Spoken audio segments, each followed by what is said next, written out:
നമസ്കാരം. ഫുക്രിയിലേക്ക് സ്വാഗതം. ലോകകപ്പിൽ പരാഗ്വെ തുർക്കിയെ തോൽപ്പിച്ചിരിക്കുന്നു. മത്സരത്തിൻ്റെ രണ്ടാമത്തെ മിനിറ്റിൽ തന്നെ പരാഗ്വെയുടെ ഗലാർസ ഗോളടിച്ചു. അങ്ങനെ പരാഗ്വെ മുന്നിലെത്തി. എന്നാൽ കളി തുടങ്ങി രണ്ടാമത്തെ മിനിറ്റിൽ തന്നെ ഗോളടിച്ചിട്ട് പിന്നെ ബാക്കി 88 മിനിറ്റും ഇരു ടീമുകൾക്കും ഗോളടിക്കാനായില്ല. തുർക്കി പഠിച്ച പണി 18 നോക്കി. അതിനിടയ്ക്ക് 48 മിനിറ്റ്, 48 എന്ന് പറഞ്ഞാൽ ആദ്യ പകുതിയുടെ 45 മിനിറ്റും പിന്നെ ഇഞ്ചുറി ടൈമിൻ്റെ 3 മിനിറ്റും. ആ ഇഞ്ചുറി ടൈമിൻ്റെ 3-ാമത്തെ മിനിറ്റിൽ പരാഗ്വേക്ക് അവരുടെ ഒരു കളിക്കാരനെ ചുവപ്പ് കാർഡിലൂടെ നഷ്ടമായി. റഫറി ചുവപ്പ് കാർഡ് കാണിച്ചതിനെ തുടർന്ന് അൽമിറോൺ എന്ന കളിക്കാരനെ അവർക്ക് നഷ്ടമായി. അവർ 10ലേക്ക് ചുരുങ്ങി.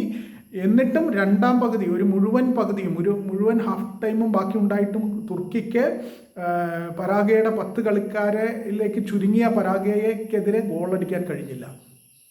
വളരെ ദയനീയമെന്ന് പറയാതെ വയ്യ. കാരണം ഒരു കളിക്കാരൻ്റെ കുറവ് യഥാർത്ഥത്തിൽ വലിയ ക്ഷീണം ചെയ്യേണ്ടതാണ് ഒരു ടീമിന്.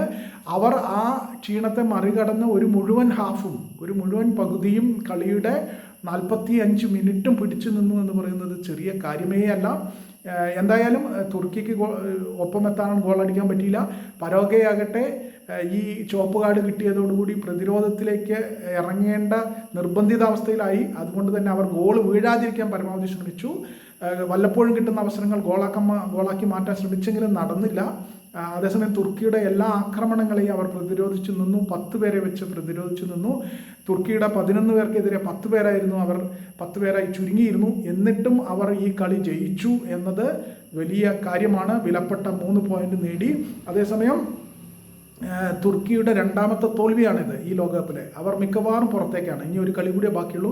അവർ ഏതാണ്ട് പുറത്തായ പോലെയാണ്. അതേസമയം പരാഗ്വെ 2 കളികളിൽ 1 തോൽക്കുകയും ഇപ്പോൾ ഇന്ന് 1 ജയിക്കുകയും ചെയ്തിരിക്കുന്നു. അങ്ങനെ 3 പോയിന്റ് ഉണ്ട്. പരാഗ്വെക്ക് ഇപ്പോഴും പ്രതീക്ഷകൾ നിരവധിയാണ്. അവർക്ക് തീർച്ചയായിട്ടും അടുത്ത നോക്കൌട്ട് സ്റ്റേജിലേക്ക് പോകാനുള്ള സാധ്യതകൾ അവരുടെ കൈവശമുണ്ട്.